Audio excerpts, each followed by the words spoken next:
Et si je vous disais qu'il existe un art qui traverse les siècles, qui allie esthétique et savoir-faire et qui ne cesse de nous émerveiller et d'inspirer les artistes d'aujourd'hui. Bienvenue dans le monde des enluminures, le podcast qui explore toutes les facettes de cet univers fascinant. Techniques, matériaux, chefs-d'œuvre, anecdotes. Ici, on répond à toutes vos questions, des plus basiques aux plus pointues. Alors que vous soyez passionné d'histoire de l'art ou simplement curieux, rejoignez-moi pour une nouvelle plongée au cœur du monde des enluminures.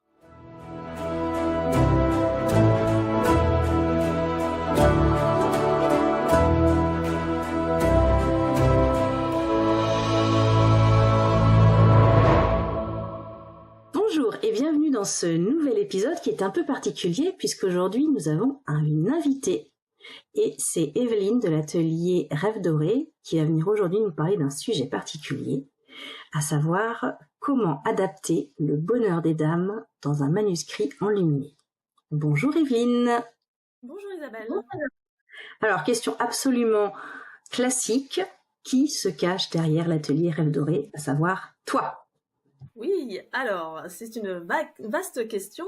Donc moi c'est Evelyne, je suis donc enlumineur depuis à peu près 6 ans et j'ai découvert l'enluminure de façon un peu fortuite et depuis je suis devenue une véritable passionnée.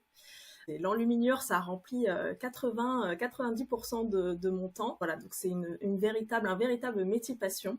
Véritablement, je vibre pour ce métier. Donc, je m'efforce de valoriser et de perpétuer à travers les mêmes savoir-faire qu'au Moyen-Âge. Alors, d'une manière générale, on imagine bien l'enluminure quand on est passionné comme étant quelque chose de médiéval, la peinture d'écrits sacrés, des bibles enluminées, des vierges, tout un tas de récits. Parfois, on trouve effectivement des poèmes ou un petit peu de choses un peu laïques.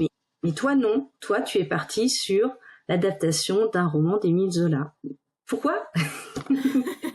Oui, souvent on me pose la question, peut-être parce que j'ai toujours un petit peu envie de me challenger et puis de sortir du lot par rapport à tout ce qui se fait de façon très classique et traditionnelle. En fait, moi dans mon cursus qui est assez vaste, j'ai fait une petite partie de mes études en licence de lettres modernes et en fait on a étudié Zola durant cette période et en fait je suis véritablement tombée amoureuse de cet auteur et de sa plume que je trouve vraiment très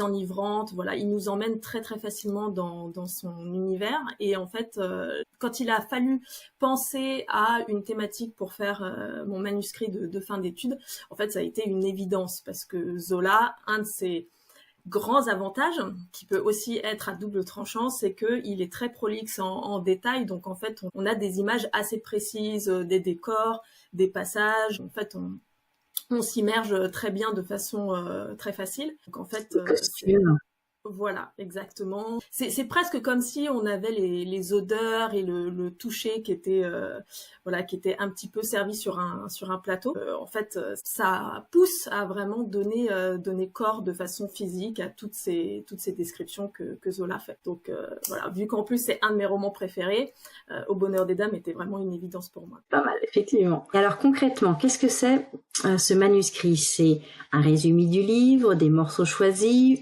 une adaptation, ce qui est quand même assez gros ce roman. Oui, on est à peu près, ça dépend les éditions, mais on est à peu près sur 400 pages. Donc évidemment, moi j'avais un an et demi pour le faire, donc 400 pages, c'est un petit peu compliqué. Moi j'ai opté pour un résumé très condensé, en me focalisant sur les 2 personnages principaux du roman. Beaucoup plus axé sur un petit peu le côté relationnel, psychologie de l'amour, etc. Tout en, dans les illustrations, faisant la part belle à justement toutes ces descriptions du grand magasin et de la vie parisienne qui nous est proposée par Zola. Donc voilà, c'est un texte, finalement, j'ai dû résumer de façon très prosaïque. On va être sur du 2 pages tapé machine voilà, des 400 pages du roman. Donc c'est ultra rapide, mais c'est aussi un exercice qui est un peu particulier puisque ce manuscrit-là, il n'a pas vocation à être lu, il est plutôt là pour être vu. Forcément, le texte, voilà, le texte est un petit peu moins important que toute la part illustration et enluminure pure. Oui, parce que pour ceux qui ne connaissent pas le roman, Le Bonheur des Dames, ça c'est une histoire d'amour dans un grand magasin parisien au début du siècle dernier. C'est ça, et c'est aussi un roman. Donc effectivement, on est sur quelque chose de très visuel pour ceux qui connaissent. Et puis Zola, ce qu'il aime beaucoup, c'est tout ce qui a trait au combat social. Donc il en fait beaucoup la description. Et en fait, il se sert de ces deux personnages qui vont finalement tomber amoureux après bien des mots et des péripéties. Justement, il va s'en servir pour parler de la cause sociale et faire de cette ambiance ouvrière et sociale de la fin du 19e, un peu un des piliers de leur relation et de leur de ce qui va les pousser dans les bras l'un de l'autre, mais aussi un petit peu les repousser de temps en temps. Voilà, c'est entre psychologie et amour. Zola a fait un petit peu une moyenne des deux, quoi. On va se parler un petit peu chiffres pour qu'on puisse se rendre compte du travail incroyable que ça a représenté. Tu as dit que tu as travaillé pendant 1 an et demi.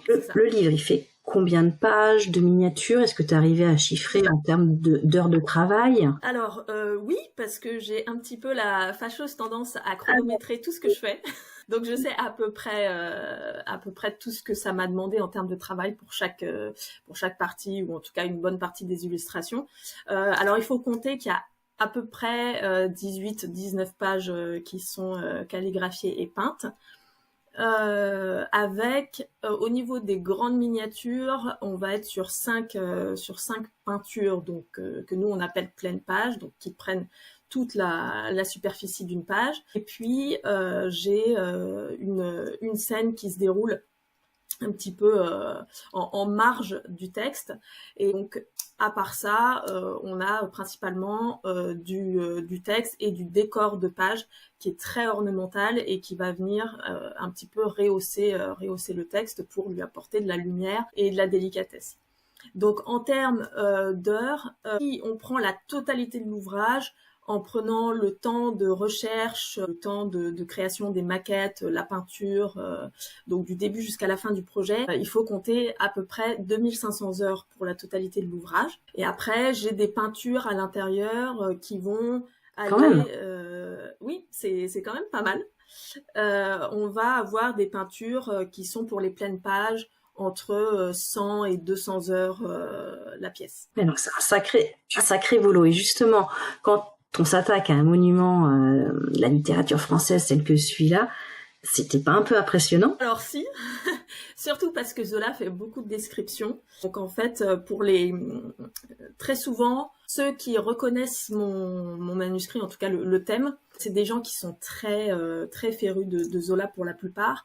Donc en tant qu'amateur, quand on connaît Zola, on sait qu'il est très prolixe en description, très précise ces descriptions, puisqu'on a des détails sur les couleurs, sur les matières, sur les sensations. C'est des pièces qui sont très très chaudes ou pas, s'il y a beaucoup de personnages. Ça peut être un piège, puisque quand on lit Zola, on s'est tous déjà imaginé dans le grand magasin du Bonheur des Dames. C'est comment on se sentirait si on était dedans. Il y a une petite appréhension sur le fait de se dire, est-ce que je vais pas finalement un peu décevoir ou être à côté de ce que les gens imaginent dans leur propre imagination, etc.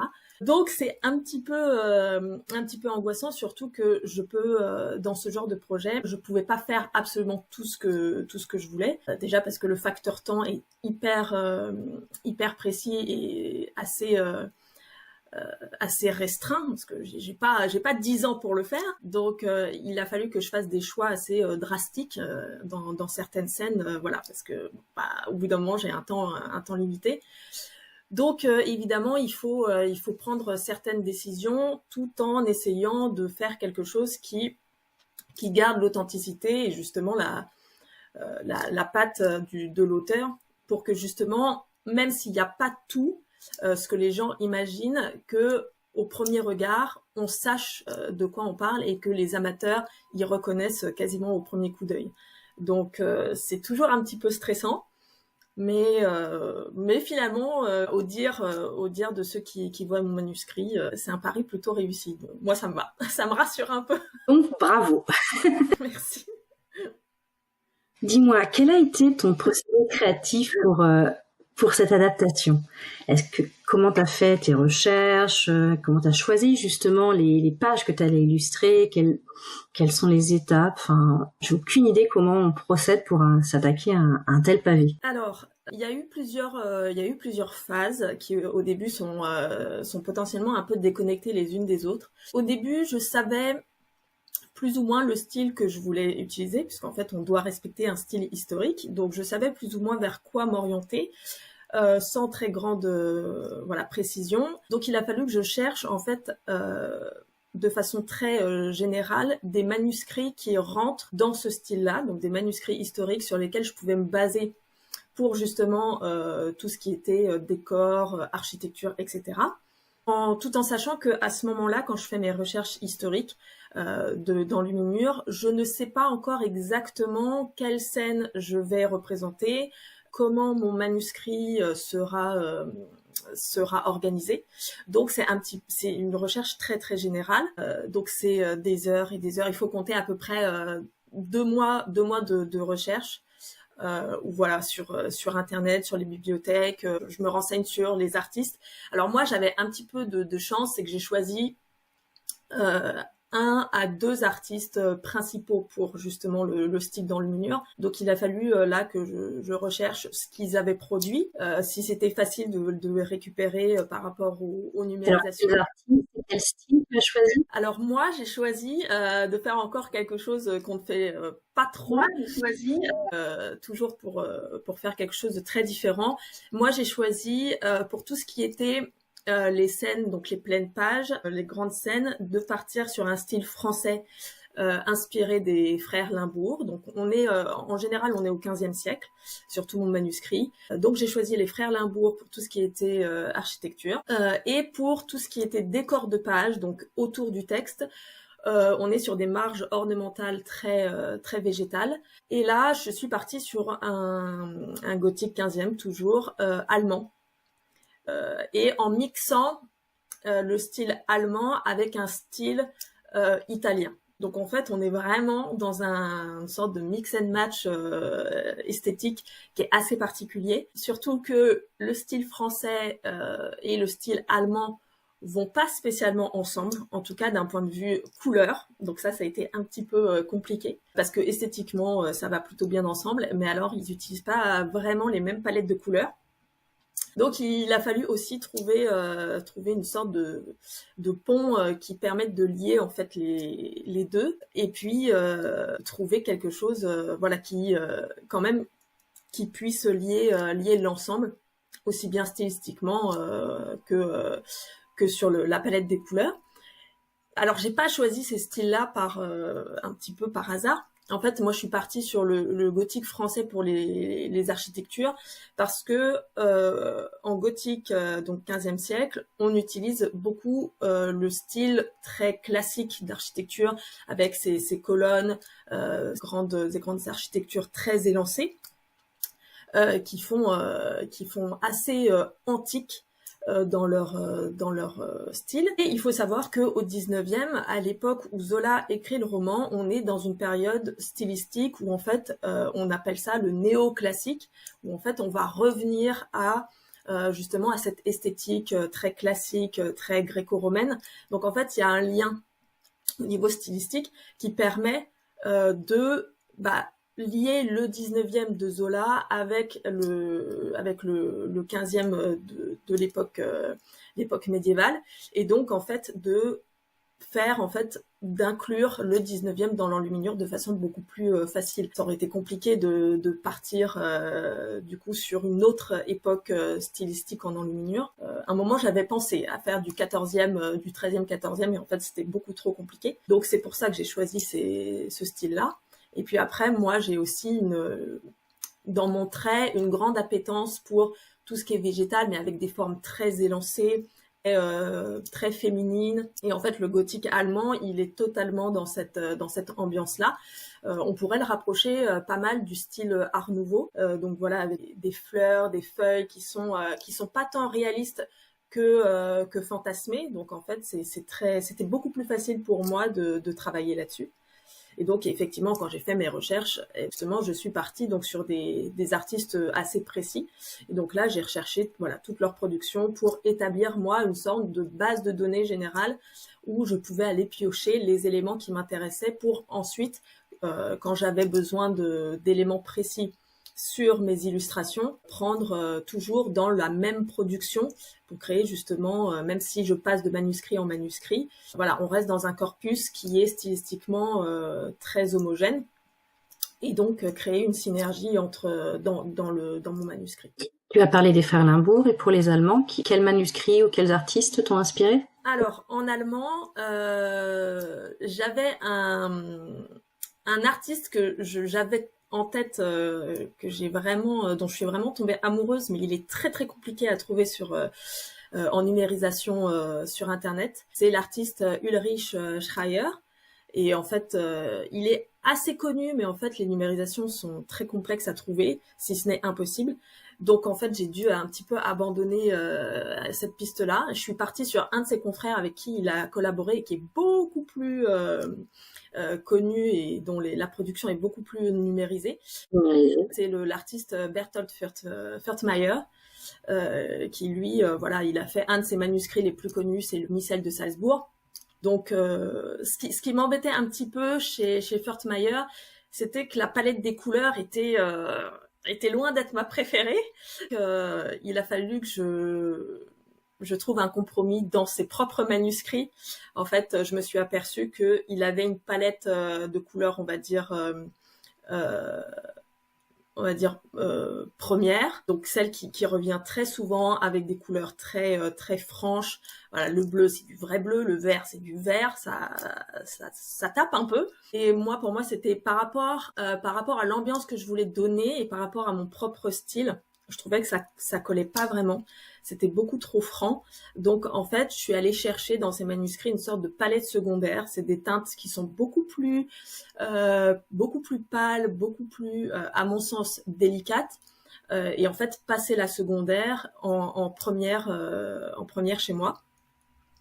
Donc voilà, c'est pour ça que ça donne une impression beaucoup plus lumineuse, beaucoup plus moderne, alors que c'est des teintes qui sont étayées, hein, puisque quand on fait ce genre de travail, on a un dossier technique à faire en même temps que le manuscrit pour justement justifier tout ce qu'on utilise. Et donc voilà, j'avais à chaque fois les pages correspondantes pour les couleurs. Donc voilà, c'est juste, il a fallu que je cherche bien profondément dans les différents manuscrits. Et donc, donc ça, c'était la première phase de recherche au niveau des manuscrits. Et après, il a fallu que je relise tout le roman pour me réimprégner, parce que ça faisait très longtemps que je l'avais pas lu, pour savoir quelle scène j'allais illustrer. Et puis savoir si, parce qu'à un moment j'avais hésité à mettre dans mes décors végétaux autour du texte des petits éléments, voilà, qui se rapportent à l'histoire. Il a fallu justement que dans le roman je repère comme ça des éléments qui pouvaient se glisser dans les marges. Bon, finalement, avec le manque de temps, j'ai pas pu le faire, mais voilà, c'est un repérage de l'histoire en elle-même, des couleurs qui reviennent très souvent, du style. Il a fallu que j'illustre des vitrines. Donc, qu'est-ce qu'il y a dans les vitrines, les éléments, telle scène, où est-ce que se sont placés les personnages, etc. Et après, il y a des scènes qui sont un petit peu des sortes de qui vont illustrer une scène qui est vraiment détaillée dans le roman. Mais moi, je vais inclure une sorte de symbolique à l'intérieur, donc je vais prendre des libertés par rapport à la description initiale pour justement inclure cette symbolique par rapport à l'emplacement, au regard des personnages dans la page, pour montrer que en fait, il y a plus que ce qu'on voit dans cette illustration, et donc amener à une réflexion supplémentaire, quoi.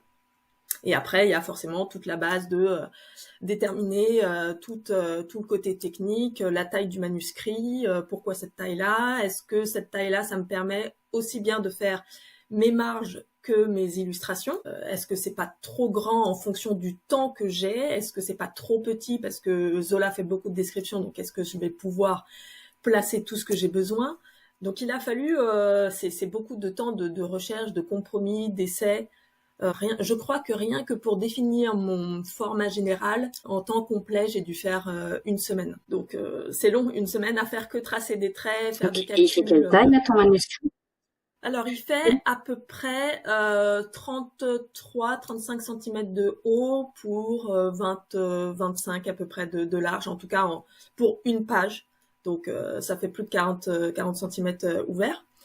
Mais voilà, c'est un format qui commence à être assez... on passe à peu près moyen à grand format sur ce genre de format. Bravo, c'est effectivement tout un procédé, un cheminement qu'on soupçonne pas. On se dit bien que ça prend un peu de temps, mais pas forcément autant de temps. Rien que la définition, je suis impressionnée du temps que ça a pu te prendre pour choisir la taille du manuscrit. Et on est d'accord que ce manuscrit-là, après, toi, tu l'as fait la relie. Oui. C'est ça, en fait, on avait on avait 3 jours de stage chez une artisane relieuse qui nous guidait. Donc elle touchait pas du tout à notre manuscrit, mais elle nous guidait en fait comme on ferait un stage aujourd'hui pour faire une initiation. Elle nous guidait pas à pas pour justement relier le manuscrit. Alors moi, comme à mon habitude, j'ai eu un imprévu au moment de la reliure qui s'est pas exactement passé comme prévu, mais finalement ça se fait très bien. Puis ce qui permet voilà de vraiment clôturer cette création-là, puis de vraiment avoir cette impression d'avoir tout fait, puisqu'on part de zéro, on n'a rien dans les mains, et on finit avec un livre qui est complètement monté et utilisable voilà sur le long terme. J'entends que tu as eu des difficultés avec la reliure. Est-ce qu'il y a eu des galères particulières ou au contraire des très belles surprises en faisant ce manuscrit? Alors, il y a eu une galère.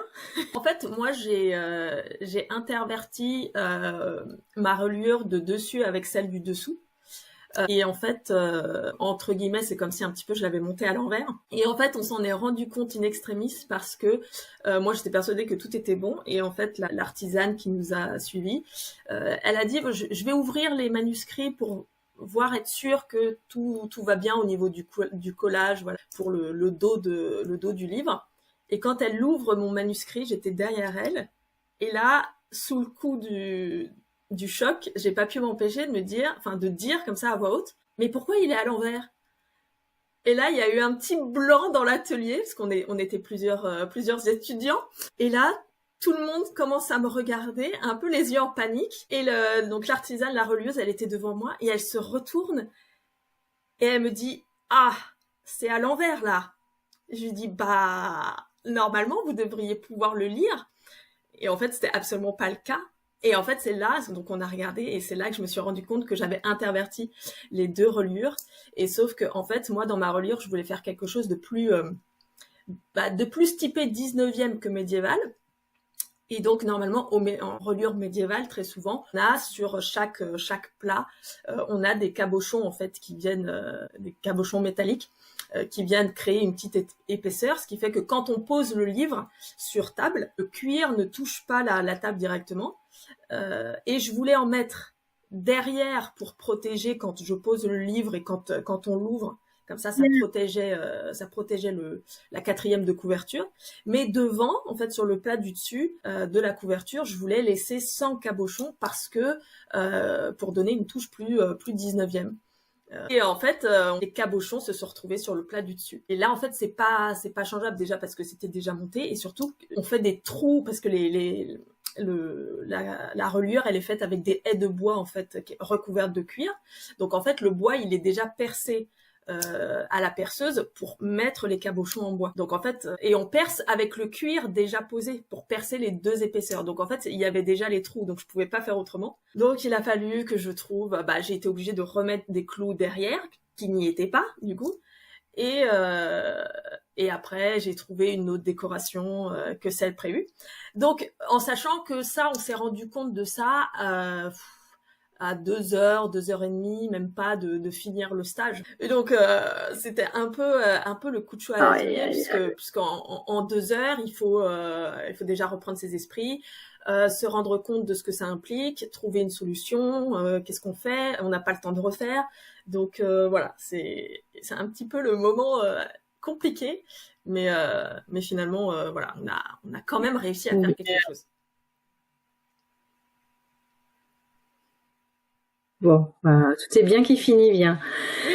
Quel projet, waouh. Et du coup, un tel manuscrit, un tel projet, ça t'a forcément appris des choses sur toi-même en tant que personne, mais aussi en tant qu'artiste, j'imagine. Oui. En tant qu'artiste, c'est vrai que ça m'a appris pas mal de choses parce que moi, je suis partie sur une direction artistique, hormis le style de l'enluminure, voilà, 15e siècle choisi, un peu différente, qui donne à mon manuscrit un côté assez moderne. C'est le fait d'utiliser mon propre style graphique pour justement construire mon ornementation, ce qui fait que en fait j'ai fait mes pages, mes dessins en 2 temps. J'ai fait dans un premier temps un croquis de base pour donner le mouvement dans un style donc qui m'est personnel, qui est très influencé par l'Art Nouveau. C'est aussi pour ça que j'ai choisi le gothique allemand, puisque justement on retrouve ce style un petit peu Art Nouveau. Donc une fois ce mouvement fait, je suis venue habiller ce mouvement un peu contemporain par justement toute une myriade d'éléments médiévaux, voilà, qu'on retrouve. Donc en fait, pour cacher un petit peu ce trait moderne, mais tout en gardant l'essence du mouvement. En fait, on le voit il y a quelque chose quand on voit la page, on se dit oh ça fait moderne, mais on n'arrive pas spécialement à déchiffrer exactement l'élément qui donne ce côté moderne, puisque c'était fait pour faire une alliance entre les deux et que ça soit pas criant de modernité très contemporaine, on va dire. Et donc, au début, ça a été un petit peu compliqué de mêler les deux, parce qu'il a fallu trouver un mix parfait entre mon trait et puis le style historique. Et en fait, je me suis aperçue que plus j'allais vers la fin, plus en fait c'était beaucoup plus rapide, parce que la main, la tête ont déjà à peu près 6-8 mois de bagages et de temps à regarder des manuscrits, à s'imprégner, etc. Donc en fait, voilà, ma technique s'est affinée du début par rapport à la fin. Ça a été voilà une belle révélation. Et maintenant, d'ailleurs, quand je dessine, c'est beaucoup plus fluide pour moi justement d'allier les deux. Et puis après, c'est le genre de projet qui déjà nous oblige à être hyper patient.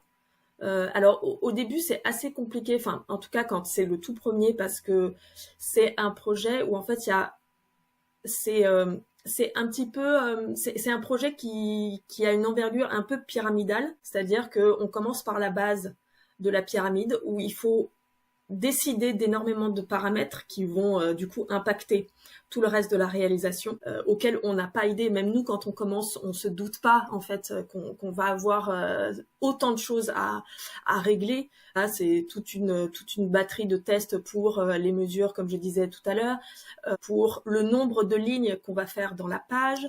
Est-ce qu'on fait une marge à gauche et à droite? Mais alors, si on fait à droite, est-ce qu'on fait quelque chose? Est-ce qu'on le fait à toutes les pages? Est-ce que nos manuscrits historiques nous permettent de faire des enluminures, enfin des marges à toutes les pages? Est-ce que on décide de faire des lettrines à chaque début de paragraphe? Est-ce que on utilise la même taille d'écriture au niveau de la calligraphie à chaque fois, etc. Donc en fait, c'est beaucoup de paramètres à faire au début, et après, plus on avance et moins il y a de choses à décider, puisque tout a été fait en bas de la pyramide. Donc c'est beaucoup plus simple. Et en fait, ça nous oblige, enfin ça nous apprend au début de ce genre de projet, à penser artistique certes, mais sans avoir les mains dans le côté artistique. On dessine pas forcément. Donc ça nous apprend à un petit peu prendre sur nous et envisager en fait le fait que l'enluminure, quand on commence un projet, c'est pas forcément je dessine tout de suite, le projet il est fait et puis je peins demain alors que j'ai commencé à réfléchir aujourd'hui. Donc voilà, on apprend une autre facette du métier. Et puis aussi à se dire que s'il y a un problème, on va pas tout jeter et on va trouver une solution. C'est le genre de projet où si on arrive, parce qu'on va travailler sur un parchemin qui comprend 4 pages sur sa surface, puisque c'est un parchemin qui est plié en 2. Donc au maximum, il y a 4 pages dessus. Et si on a fini 3 pages et qu'on est sur la 4e et que on fait une erreur, on peut pas se dire je vais recommencer parce que ça implique de recommencer 3 pages. Donc c'est techniquement c'est compliqué sauf si on a 10 ans pour le faire. Donc en fait, il y a toujours et très souvent on s'en rend compte un moyen de récupérer une erreur. Moi ça m'est arrivé sur le mien, des choses qui n'étaient pas prévues, une tâche, un problème, et ben on rajoute une ornementation qui n'était pas prévue pour cacher justement cette tâche-là. D'ailleurs au Moyen-Âge, ils le faisaient, mais ils le faisaient beaucoup moins avec moins de problèmes, on va dire. C'est-à-dire que il y a une tâche, eh ben c'est pas grave, on va rajouter une fleur qui n'a rien à faire là, c'est complètement déconnecté du reste de la page, mais c'est quand même beaucoup plus joli d'avoir une feuille perdue dans la marge plutôt qu'avoir une tâche. Alors que nous, à notre époque, on va plutôt chercher à faire une composition, pour faire quelque chose où on a l'impression, en tout cas donner l'impression que c'est fait exprès et que ça a toujours été prévu comme ça, alors que pas du tout. Donc c'est beaucoup on apprend à relativiser et à... C'est la magie. Ouais, exactement. Donc ça apprend beaucoup et je pense qu'on devient plus serein avec ce genre de projet, puisque ça nous fait un petit peu déstresser, sauf quand il y a vraiment un gros problème et là on n'a pas le choix, mais c'est quand même très peu souvent le cas. Et là actuellement, tu es en train de reprendre l'une des pages de ton manuscrit pour en faire un feuillet tout seul. Oui. Quand on aime, on compte pas, c'est ça l'idée ? Je crois. Je crois, il y a peut-être un petit côté de folie, un petit côté où on trouve qu'on a un petit peu trop de temps libre, je ne sais pas. Oui, parce que en fait, il y a des pages comme ça qu'on aime vraiment passionnément. Et en fait, en tout cas pas maintenant. Je pourrais pas découper ma page du manuscrit parce que pour le présenter, du coup, ça amputerait le manuscrit. Malheureusement, ça s'est fait dans l'histoire de l'enluminure comme ça, de découper des pages historiques ou des miniatures pour les encadrer. Donc moi, j'ai préféré refaire cette page-là. C'est pas la seule que j'ai en prévision de refaire. Parce que en fait, le manuscrit, quand moi je le conserve, il est fermé. Donc j'en profite pas vraiment et j'ai un petit côté en moi qui me dit t'as pas passé toutes ces heures pour faire une œuvre que tu adores, pour cette page-là précisément, et ne pas en profiter. C'est vraiment très très dommage. Donc je me suis dit autant la faire en tableau, juste pour moi. Donc c'est un projet que je fais quand j'ai du temps, quand je m'ennuie, etc. Ça avance sans trop avancer. Mais voilà, c'est aussi une façon pour moi de décompresser. C'est quelque chose où je sais exactement toutes les étapes. J'ai plus rien à penser, j'ai juste à la refaire. Donc ça me permet, quand j'ai envie de lâcher un petit peu du lest, journée frustrante, j'ai pas pu le dessiner, j'ai pas pu peindre, juste quelques minutes pour moi. Hop, on part sur un projet qui est déjà livré dans le principe. J'imagine que cette page-là, on pourra la suivre sur ton compte Instagram ou lors de tes lives. Oui, j'espère bien. Alors là, je suis dans une phase pas hyper passionnante, mais je pense que je la montrerai quand même, où je dessine tous les personnages, que j'ai décidé d'augmenter d'ailleurs par rapport à la version originale, parce que aussi ce qui est intéressant, c'est que la version originale de cette page-là, il y a à peu près 330 personnages, et j'ai fait ce nombre-là. J'ai réduit parce que j'avais pas le temps d'en faire plus. Toujours ce facteur temps qui est assez primordial. Alors que c'est la scène dans le grand magasin, c'est ça. C'est la scène intérieure, de la grande mise en vente. Et en fait, normalement, si on suit la description de Zola, dans cette scène-là, on n'est pas censé voir le sol. Donc, c'est-à-dire qu'il y a du monde partout, et c'est un très grand magasin. Donc, voilà, ça remplit quand même pas mal la page. Et là, je crois que j'ai compté sur les personnages déjà dessinés sur la nouvelle version, sans avoir fini le premier étage. Je crois que j'arrive doucement sur les 300. Donc, je pense qu'il y en aura le triple. On devrait être autour des 900 000 petits personnages. Donc voilà. Donc là, je les dessine tous. Et puis après, ce sera la peinture. Donc je montrerai un petit peu, je pense, parce que c'est quand même assez intéressant de voir l'évolution. Mais je pense que la peinture sera un petit peu plus fun. Donc justement, pour tous ceux qui veulent découvrir ton travail, parce que tu ne fais pas que le bonheur des dames pour te relaxer, où est-ce qu'on peut te retrouver? Alors, je suis très présente sur Instagram, donc atelier.rêve-doré, où je partage énormément des réalisations finies, celles qui sont en cours, toute la production en fait que je peux faire, les essais. C'est là aussi que je tiens à informer pour tout ce qui est les événements auxquels j'expose, que ce soit Salon des métiers d'art ou fête médiévale. Donc cette année, c'était principalement la moitié nord. L'année prochaine, il devrait y avoir des petites incursions dans la moitié sud, j'espère en tout cas. Donc voilà, je suis assez présente et puis ça permet, ce qui est bien aussi avec Instagram, ça permet de faire des lives pour justement montrer en temps réel les gestes, la précision des gestes, la lenteur des gestes aussi, parce que nous c'est quand même assez fondamental dans notre métier. Donc et ça permet aussi aux gens de poser toutes les questions qu'ils veulent, que ce soit en rapport avec ce que je suis en train de montrer, ou des questions beaucoup plus générales. Et puis après, je fais des démonstrations. Hier, j'ai fait un live sur la création de bijoux et on m'a demandé des choses sur le parchemin. Donc, j'en ai profité pour faire des démonstrations à côté. Ça permet de créer un lien et puis de répondre à des questions que j'ai pas forcément le temps ou l'occasion d'aborder sur mes salons ou mes événements le reste du temps. Et puis, on y retrouve les fameux Reels humour chaque semaine. Oui, c'est vrai, les fameux qui font apparemment ma renommée sur les événements aussi.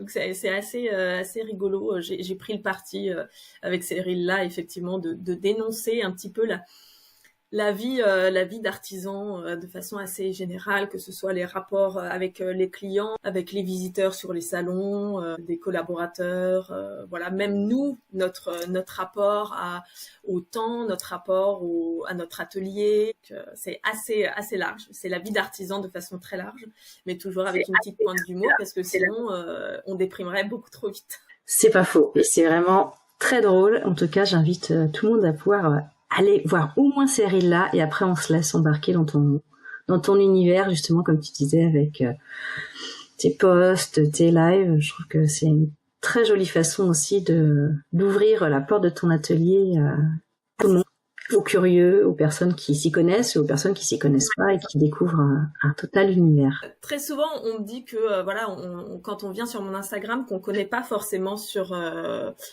l'enluminure ou de façon générale sur le Moyen Âge.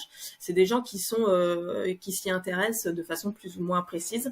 Et c'est vrai que Instagram offre justement ce côté très facile d'accès, porte ouverte sur l'atelier, sur une philosophie, sur des choses où en fait on voit pas forcément dans les livres d'histoire ou dans les musées que ça fait partie du patrimoine. C'est vraiment une base historique qu'on utilise tous les jours, puisque nous on va chercher notre inspiration principalement dans les manuscrits historiques. Donc c'est vrai que ça montre de façon différente, et puis les gens du coup découvrent le Moyen-Âge de façon large à travers cet art-là qu'est l'enluminure. Et donc en fait des fois ça permet aussi un petit peu de débunker des idées reçues, ou de montrer en fait une façon de travailler au Moyen-Âge qui est très différente de ce qu'on fait aujourd'hui. On essaye de nous convaincre avec l'industrialisation, la mondialisation. Plus c'est rapide, plus on est productif et mieux c'est. Et en fait, l'enluminure montre absolument le contraire. Donc ça permet aussi de montrer autre chose, et que le beau prend du temps. Absolument. Écoute, je te remercie, Evelyne, pour ce moment passé avec nous qui était passionnant. Moi, en tout cas, j'ai appris beaucoup de choses, et je ne regarderai plus ton manuscrit de la même façon, et je pense même que le bonheur des dames aura une autre saveur maintenant quand je le relirai. Merci beaucoup en tout cas, et puis à très bientôt. Merci à toi, à bientôt Isabelle. Et voilà, notre exploration du monde des enluminures s'achève. Mais il reste encore tellement à découvrir. Si vous avez envie de continuer à plonger dans cet univers fascinant, si vous vous posez encore 1001 questions, alors je vous invite à vous abonner à la Lettre d'Heure, la newsletter mensuelle dédiée au monde des enluminures. Chaque mois, vous y trouverez des sélections, des liens, des vidéos et même l'avancée de mes propres travaux d'enluminure. Pour vous abonner, rien de plus simple. Le lien est en description. Alors, prêt à illuminer votre boîte email ? À très vite!